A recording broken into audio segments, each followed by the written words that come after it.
मेरा है मन सुंदर। इसकी छाया मात्र ही माँ और बच्चे को खतरे में डाल सकती है। यदि अपने वंश का वारिस चाहते हो तो छोटी बहू और बड़ी बहू को अलग अलग रखना होगा। और नजर का क्या है, किसी की भी लग जाती है। अरे जिसके बच्चे नहीं हो रहे होते हैं ना, उसकी भी लगती है।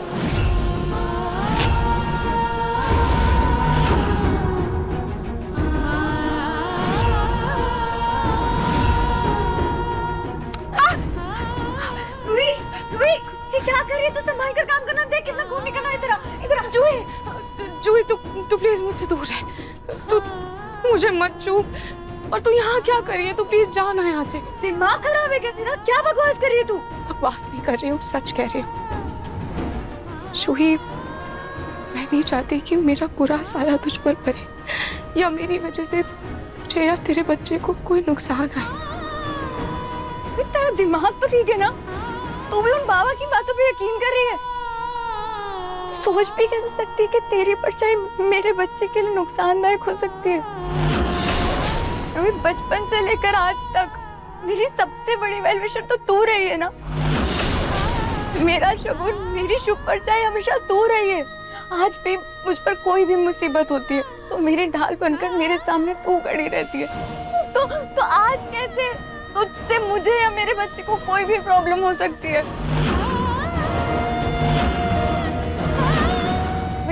कोई भी बाबा कुछ भी कहे, दादी कुछ भी कहे, पूरी दुनिया कुछ भी कहे, मेरी नजरों में तू कभी भी मेरे लिए या मेरे बच्चे के लिए नुकसानदायक नहीं हो सकती। तू कभी भी मेरे बच्चे के लिए शुभ नहीं हो सकती। और जो ही तूने देखा ना, जब वो एसी वाला हादसा हुआ तभी मैं तेरे साथ वही थी।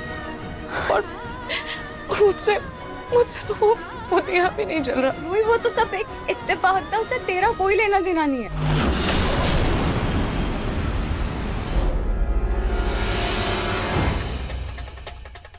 डॉक्टर प्लीज इस दवाई के बारे में कुछ बताइए ना। मैंने आपसे कहा था ना ये सब बंद करने के लिए। हाँ, क्यों? ऐसा क्या है इस दवाई में? मिसेस पलक, इस दवा को खाने से औरत की मां बनने की क्षमता धीरे धीरे कम हो जाती है। आप इस दवा का सेवन करना तुरंत बंद कीजिए, वरना मां बनने का सपना छोड़ दीजिए।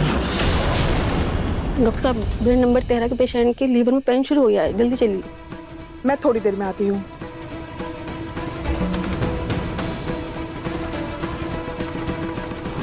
मैंने तुम्हारे लिए अनार का जूस बनाया है, इसे एक सांस में पी जाओ, गट गट करके। इससे तुम्हें ताकत मिलेगी, शक्तिशाली बनोगी तुम और जल्दी से हम सबको खुशखबरी सुनाओगी। लो पियो।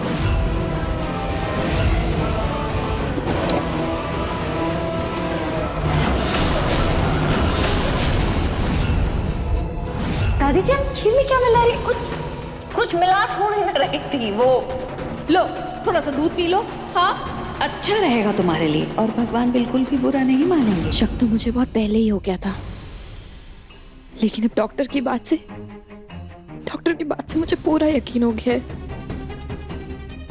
कैसे दादी जी एक तरफ झूठा प्यार दिखाकर मुझे खुशखबरी सुनाने को बोल रही थी और दूसरी तरफ मेरी कोख खराब करना चाहती है। दादी जी कभी नहीं सुधरेंगी। इतना सब कुछ होने के बाद भी दादी जी नहीं सुधरी। अब मुझे एक भी शब्द नहीं सुनना। तू इस पे दवाई लगा पहले। कितना खून निकल रहा है।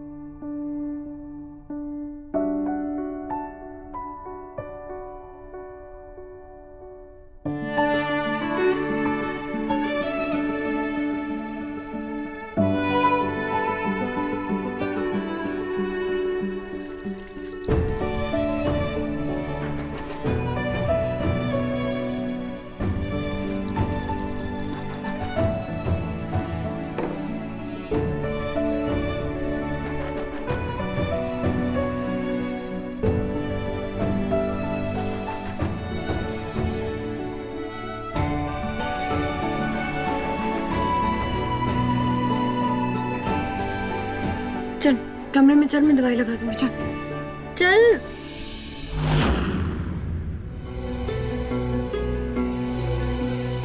सोनी जी, अरे आप अभी तक गई नहीं? जूही से बात कर रही थी ना, समय का पता ही नहीं चला। बस अब निकल रही हूँ।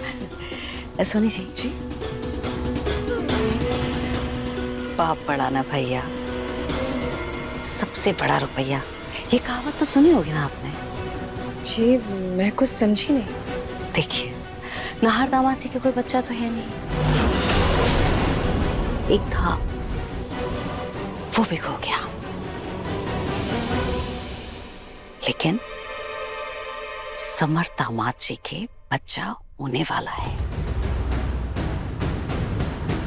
वो इस वंश के अंश को लाने वाले हैं, और अगर समर दामाद जी के बच्चा हो गया तो इस खानदान को एक वारिस देंगे।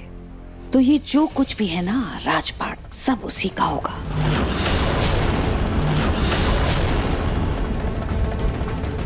भाई बहनों को ये बात खटक सकती है, सोनी जी।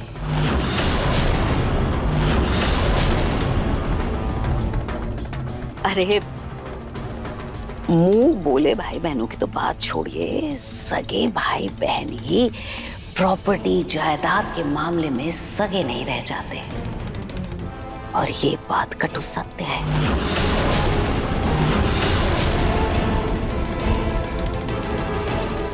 रूही और जूही सगी बहनें नहीं हैं,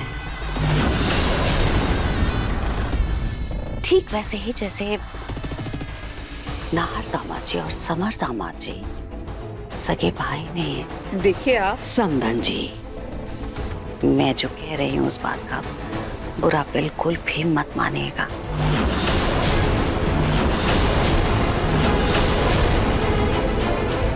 जूही मेरे दिल का टुकड़ा है, समर दामाद जी उसके पति हैं। शायद आपको मेरी ये बात खटके, लेकिन अकेले में इस बारे में सोचिएगा जरूर। चलती हूँ।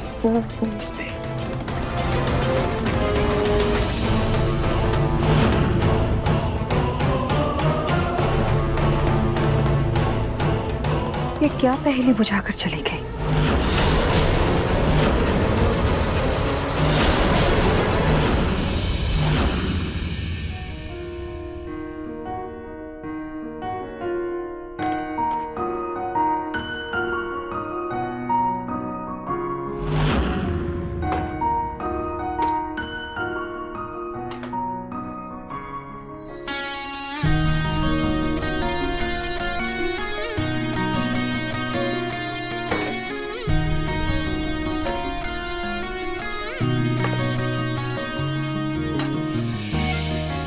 क्या बात है रूही, आज इतने दिनों बाद पेंटिंग?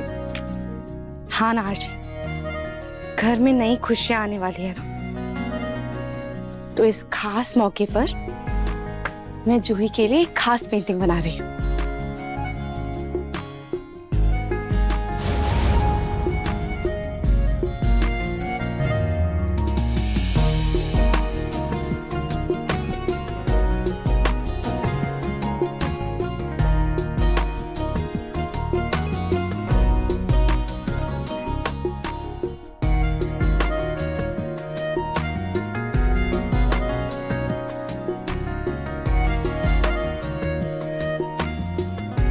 मुझे भी सिखा दो पेंटिंग।